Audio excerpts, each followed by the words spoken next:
This podcast explores themes of murder and rape. Listener discretion is advised. The words of Jeffrey Dahmer are voiced by an actor. Dahmer is serving 15 consecutive life sentences for the murders of 17 males. The most prolific slayer in the history of the state of Wisconsin. From 1978 to 1991, Jeffrey Dahmer murdered 17 men and boys. He cannibalized some of his victims, dismembered their bodies, and preyed on the vulnerable, becoming one of the most depraved serial killers in American history. But what is the real story of this most unlikely of killers? And could this ever happen again? I'm criminal psychologist Dr. Michelle Ward, and this is Mind of a Monster, Jeffrey Dahmer. Episode 5, Body Parts.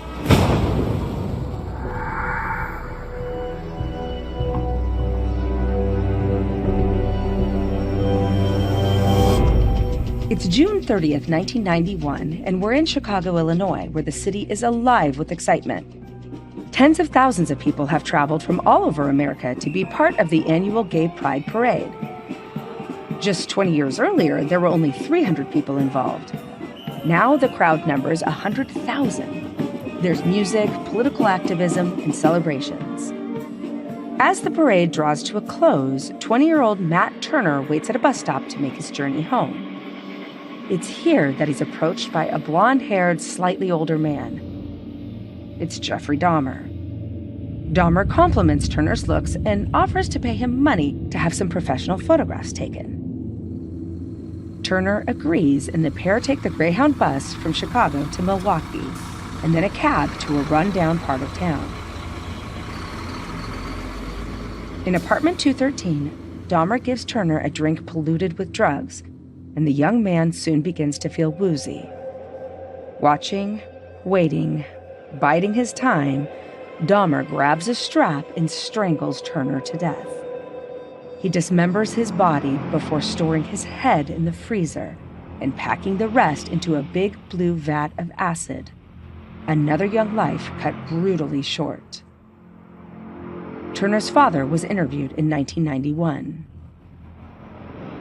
The guy learned the men from photos and things. Matt loved it, taking pictures and things. And I think it was his aspiration to be a model at one time, so I could see where it was kind of easy to bring him in on photos.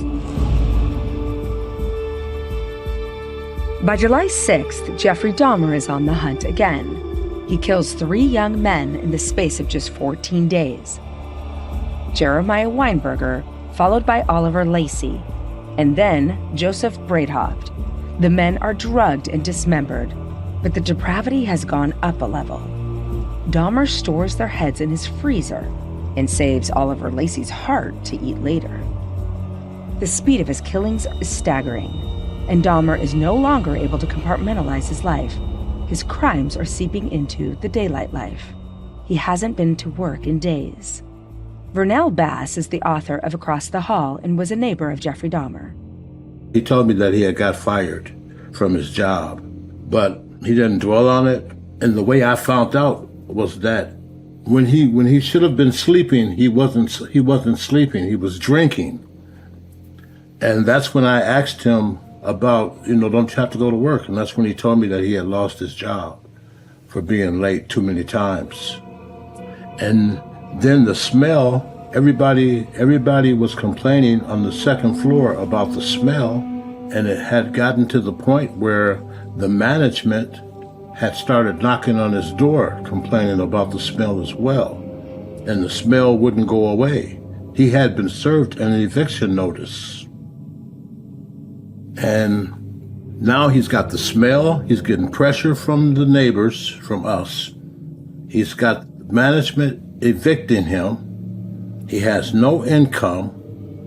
And I think that he got so wrapped up into killing that became his main focus, to where he became careless. Here, Jeffrey Dahmer describes in horrifying detail the meticulous process he develops. Just slit from the sternum to the, pubic area, remove the internal organs, and then cut the flesh starting from the calves, legs, and then up. Remove the head, put that in the freezer, and the skeleton that was defleshed, I would put that in a large 80-gallon cooking pot that I had, pour in the box of that wall cleaning solution. I'd strip the remaining flesh off, turn up to a boil, and I did the same with the heads. So I had a big clean skeleton, and sometimes I would save portions of the flesh for consumption. Most of it went out in the garbage or in the acid bath, and a lot of the unused skeletons went in the acid bath too, or were flushed down the toilet. So that's how it was done. A few days after the murder of Joseph Breithoft, Dahmer is out on the prowl again. He approaches 3 men and offers to give them $100 to accompany him to his apartment and pose for nude photos. One of the men, Tracy Edwards, agrees. When he enters the apartment, Edwards notices the smell and the boxes of acid. The Exorcist 3 is playing on the TV, and his host is frankly odd. Dahmer is drinking heavily and chanting to himself. Edwards knows he needs to get the hell out of there. Annie Schwartz is the author of Monster, the true story of the Jeffrey Dahmer murders. Jeffrey Dahmer was killing at such a pace that he was just getting careless and he was getting messy. And he had brought Tracy Edwards home, then throws a handcuff on Tracy Edwards, puts a knife to his throat, which is not, none of this was really Dahmer's MO. He was getting careless. And Tracy Edwards jumped up and ran out of the apartment. He was able to overpower Dahmer, and he ran out of the apartment. He's running down the street. He's in his underwear with one handcuff hanging off of his wrist, and he's running down the street. And he sees a police squad. Now he sees the police squad, and he approaches the police squad because he just wanted to get the handcuff off. He wasn't going to report Jeffrey Dahmer. He wanted that handcuff off. He's not going to report anything to the police. So he runs up to the cop car. He's got the handcuff hanging there. And he says to the officers, hey, you guys got a key? I can get this off? And the joke the cops made with him was, hey, which one of us did you escape from? And then Tracy Edwards starts rambling on and on about the crazy guy and these scary pictures. And then the guy put a knife to my neck. And, he's telling the craziest stories. He is telling the most fantastical information to these 2 officers, Rolf Mueller and Bob Routh, and they decide to go back with Tracy Edwards up to the apartment, which, not exactly police procedure to take the victim back to the place where the person who victimized them was, but these things are all lost in the inevitability of what happened. So they knock on the door of Dahmer's apartment. Dahmer opens the door and he sees the police. Well, he's okay with that. Because remember, he's evaded the police before. He has been able to talk his way out of this before. So the officers say, yeah, can we have a conversation with you? And Dahmer says, sure. He's opening the door a little bit more and then sees Tracy Edwards behind them. Panics, and now we're off to the races. Now he starts to fight with the officers. They get him decentralized. They get him on the ground. And that is the moment that Dahmer stops fighting with them because he knows he's caught. It's over. So now the officers are looking around because this guy said something about a knife and, this guy obviously didn't want them to come in the house, so what's going on? They find the knife, don't they? Tell me what happens next. I don't know how to explain it, but for those that know police officers, ask them what they do at almost every single crime scene. They always open the refrigerator. It's not to get something to eat. It's just, you always open the refrigerator. It's just something that cops do. So one of the officers, Rolf Mueller, opens up the refrigerator, and there is a human head in the refrigerator on a plate. And Rolf Mueller slams the door of the refrigerator and screams. Bob Routh described it as just a blood-curdling scream. And he screamed to Bob, "There's an effing head in the refrigerator." Bob comes out. They start looking around, and they finally call. They call for detectives. They call for sergeant. They call for other people to come to the crime scene. Because what are they looking at? It stinks, but what does it stink like? So they call for backup. They call for more people. And now other people are coming to the scene. It's late, and it doesn't take long for Jeffrey Dahmer's neighbor, Vernell Bass, and his then-wife, Pam, to be disturbed by the unfolding events. When they arrested him, Pam and myself, we were asleep. And I heard the knocking on the door, and so I got up to answer the door, to look out and see who it was. And when I looked through the peephole, saw 2 police officers standing at my door. And so I panicked a little bit, trying to think, what had I done for the police to be here? That's the first thing that went to my mind, why are they here? And so I looked out again, and that's when one of them parted, and I could see that Jeff's door was open. I could see that there were police officers in his apartment with the door open. And so that's when I yelled, told them just a minute. And so I put on a house coat, and then I went back and answered the door. And that's when they told us that we had to evacuate the building. That was the reason that they had woke us up, because we had to get out of the building, because they had found toxic chemicals in his apartment. And so that's when I asked, "Where's Jeff? Is he okay?" And that's when one of the officers told me, "Yeah, that fucker is okay. He's okay. And he's in jail." I just followed their instructions as far as getting out of the building. Where did everybody go when they were evacuated? We went to the rear of the building. Everybody was standing right there, watching. It was after midnight. Did you see them carrying out the items from Jeff's apartment? Oh, sure. I was watching as they brought out the small freezer, and I also witnessed them bringing out the blue barrel. They brought that out, and then I also observed them bringing out the little small boxes that he had the skulls in. I was watching that. And as they were taking out the boxes, the smell was leaving with them. By the time the last box was gone, the smell was gone entirely. The discovery of multiple human body parts in an apartment is not something that can be kept secret for long. Annie Schwartz's connection to this case begins on the night of the discovery. She was a young reporter at the Milwaukee Journal at the time. Someone calls an intrepid young reporter and says, "You're not going to believe what we just found." So initially, when I heard them say to me, "It looks like this guy's been saving body parts," I thought, oh, was he robbing graves?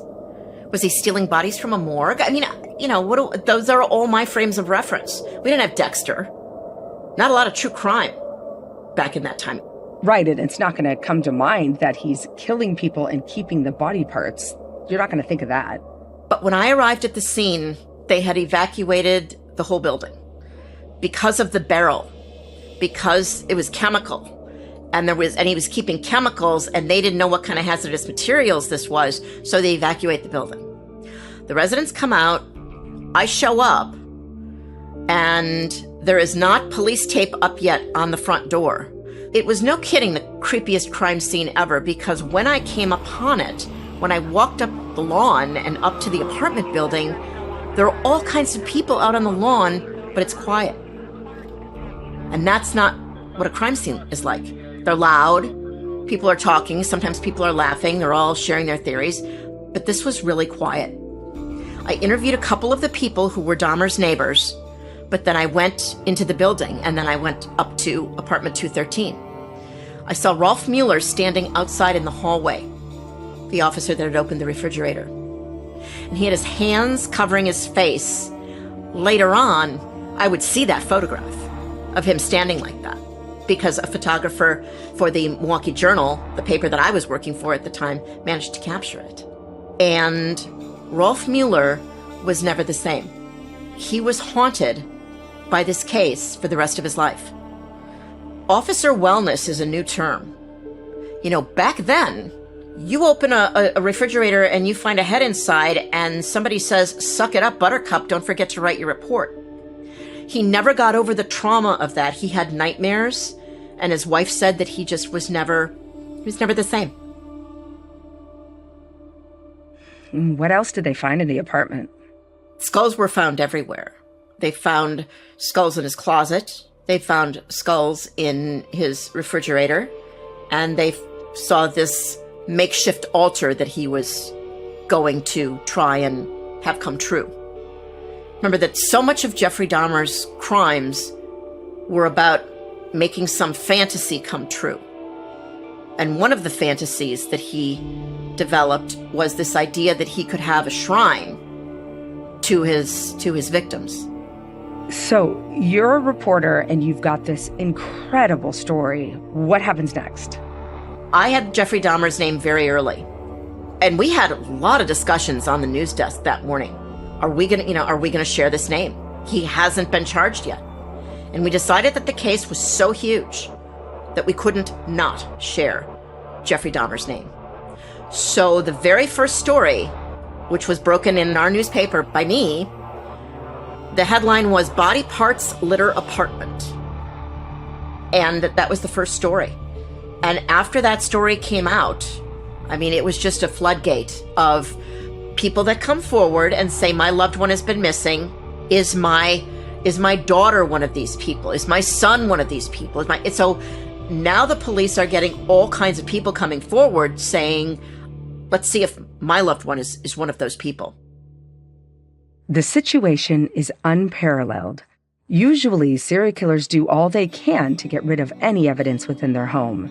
With Jeffrey Dahmer, police have stumbled upon an apartment that's not only full of evidence, but parts of his victims, too. But how on earth are they quite literally going to piece it all together?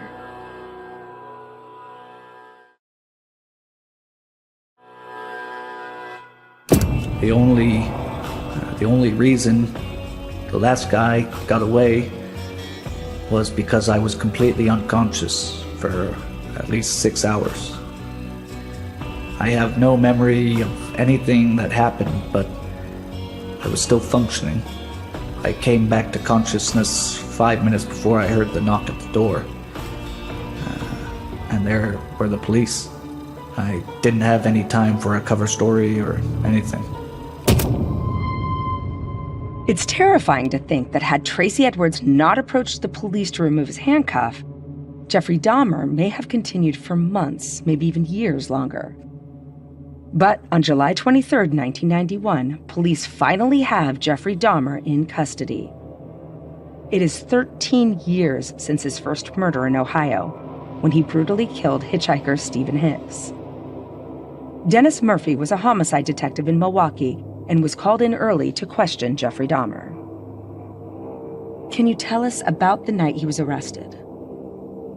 At 3 in the morning, I got a phone call from the late shift lieutenant to come in and question a guy that had body parts all over his apartment. And I thought they were screwing around with me. He said, "I'll call you back," and he hung up. Well, then he called me back in an hour and says, "Get in here as soon as you can. We want you to talk to this guy." Just you and, at that time, Patrick Kennedy, who was a brand new homicide detective. I had gotten down to the office and was briefed on the skulls in the apartment, the body parts, the heart, the bicep, the bodies in the barrel. They had the refrigerator. I wasn't at the scene, but they briefed me on everything. And they said, make sure to go in there and get a good confession. So I talked to Kennedy. After I got down there and after I was briefed And he came out and said, this guy's a nut. He said he killed 10, 12 people. So I went in and I introduced myself. And he looked at me and he says, why don't you just shoot me for what I did? And those were his first words to me. And I says, I don't want to do that. I want to talk to you. I want to find out what happened. I understand. I know what was in your apartment, and I have to identify a lot of these people, assuming everything was real. Then I sat down with Dahmer, and he says, do you mind if we call you Jeff? And you can call us by our first names. And we did. And we had a discussion for the next 10, 12 hours where we went into detail on everything he remembered. What was he like? Well, he was disheveled when I saw him because he had resisted the arrest. And then he had been drinking also. That was one thing Dahmer did. He drank on all the occasions when he did this. So he was disheveled and beaten. He was a beaten person. He could go nowhere. You know, he wasn't getting released. Later on, he said, I'm going to make you guys famous. He said those words? Yes. Did he ever talk to you about what motivated him to commit these crimes? His own warped, selfish desire for self-gratification. What was going through your mind when he was telling you about the horrific things he'd done? We knew he was going to have insanity pleas, so we had to make sure that what he was telling us was, complete. And like he planned it, he crunched up the house and he took a cab a block from his apartment, walked to it so no one would catch him. Everything was planned. So your goal is to make sure that he demonstrated that this was all planned. That makes sense. That first interview must have been exhausting. We got those 12 the first day we talked to him. And that long interview when I came in, and we went through them one at a time, took our time. We knew there was no rush. He's not going anywhere, so we had all the time in the world.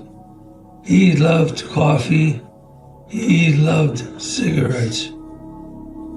And at that time, our building had a no smoking policy. Well, we allowed him to smoke and drink coffee and told him we'd keep him out of the bullpen, which is to house a group of prisoners, because we didn't want him associating with anyone, just by himself. And we didn't want him committing suicide, so we put him on suicide watch. Because he was, like he said, he told me to kill him. So we had to be careful and make sure that everything was done right. That makes sense. There's a lot of pressure on you because you have many jobs at that point. You've got to get him to confess. You need to make sure that you're proving that he was sane when he did it. You have to start identifying the victims, and you have to make sure Dahmer's still alive. A lot of goals you're trying to fulfill at that moment. Well, we had all the time in the world. Did it seem to you that Jeffrey Dahmer was telling the truth? And did he seem remorseful at all? He said he was sorry. I think he was sorry that he got caught, but he was sorry that for the families of the victims, but he never showed any emotion. He just talked nonchalantly about it, and he helped us identify all of them by either the photographs he had taken in his apartment, there were 85 of them. He remembered certain body parts on people. One was missing a kidney, one had another nipple. One thing that's puzzled me is why I can't seem to generate more feeling. I mean, if I had been able to feel more emotion, this may not have happened. But it just seems like my emotional side has been dead. As district attorney, E. Michael McCann took an active interest in the Dahmer case. We have an office of about 120, so it's a substantial office, and I spend most of my time doing administrative duties, but some major cases I take myself. In this one, I wanted to get involved in right away. Office of the medical examiner called me and said, look, we've got something going on here. So the next morning, first thing, I looked into it. Nobody knew at that time that there was actually going to be 16 people that he had killed in Milwaukee. But he, from the beginning on, he gave full confession to the police. He had a very excellent lawyer, a fine guy character, Jerry Boyle, who told him to be quiet, but he ignored that. And of course, you don't have to abide by what your lawyer says. And he was cooperative with the police almost from the beginning, giving a full statement. So now there's a community of people. The arrest has been made. It's in the newspapers. People, was my son, was he one of those people? You can imagine the agony of those people. The pressure to identify these victims must have been huge. Dahmer didn't have names, but he was cooperative on descriptions. My main concern is getting these people identified so this can end for everybody. I want to get them all identified so this can be cleared up from beginning to end. Ohio was the first one, then no more until Wisconsin. I blacked out and it started again. Even with the descriptions, this is still a mammoth task for the police. Annie Schwartz describes further. The medical examiner's office was able to determine, just from the evidence at the scene, that we were looking at as many as maybe 10 or 11 victims. It turned out to be 17 victims, but in Dahmer's apartment. So this is 1991. What they were able to do in the Milwaukee Police Department was they made a photocopy of the human body. And after Dahmer's confession, they knew they had about 17 victims. So they made 17 copies of this human body. And so they take the copies, and as they found a femur, they would say, okay, well, circle the femur, and then okay, well, here's a skull, but it's definitely not from the same body that femur was from. So the Milwaukee Police Department creates a war room, as does the medical examiner's office, that has all of these images hanging on the wall so that they can try to identify the victims. Meanwhile, pressure from the residents of Milwaukee is growing. The police department is inundated with calls and inquiries from people wondering if their loved one was one of Dahmer's victims. Dennis Murphy. Tell me what it was like getting all these calls and inquiries from people related to missing persons and having to comb through everything and figure out were these people, or were they not, victims of Jeffrey Dahmer. Well, this investigation consisted of 68 detectives and patrolmen working together regarding family members missing. And what we did, we had a 24-hour hotline, and all calls were answered either by the uniform or by the detectives. We also had a detective at the medical examiner's office to recover all evidence or any evidence and make sure it was shipped to the FBI for further information in our investigation. I returned to E. Michael McCann. So it was quite, and you can imagine the concern. Medical examiner, please, my son, trying to find out whose body is this. The parts he had kept, the trophies more or less, weren't substantial parts. They could work, if it was a face, they could work with dentists, and it was quite a while that we were able to identify exactly who those 16 men were. It took a while. We could not have done it without Dahmer's help. It just could not have been done. Much of it had to come from information he gave, yeah. There was one case that may still not have been linked had he not confessed, the murder of Stephen Hicks 13 years earlier. We had been in contact with the family. When Dahmer confessed to our police the slaying in the Bath, Ohio, they notified the Bath, Ohio police, who came up to Milwaukee and interviewed him. It was, the whole thing was so sad for everybody, so sad for the families. I felt so badly, just starting with the family, in Ohio. all those years not knowing what happened to your son, the pain of that. And then again, I think I thought in my mind, the cops are coming. I could see a guy holding his wife's hand. I said, honey, it's not going to be good news. You know, they called was good news. They called and said, hey, we're coming over. Put on we're going to have a drink. We've got something to tell you. They knew what was coming. And I just, as a parent, that would be hellish. 13 years gone, and to be told, no, your hopes, your dreams, he's not alive, he's gone.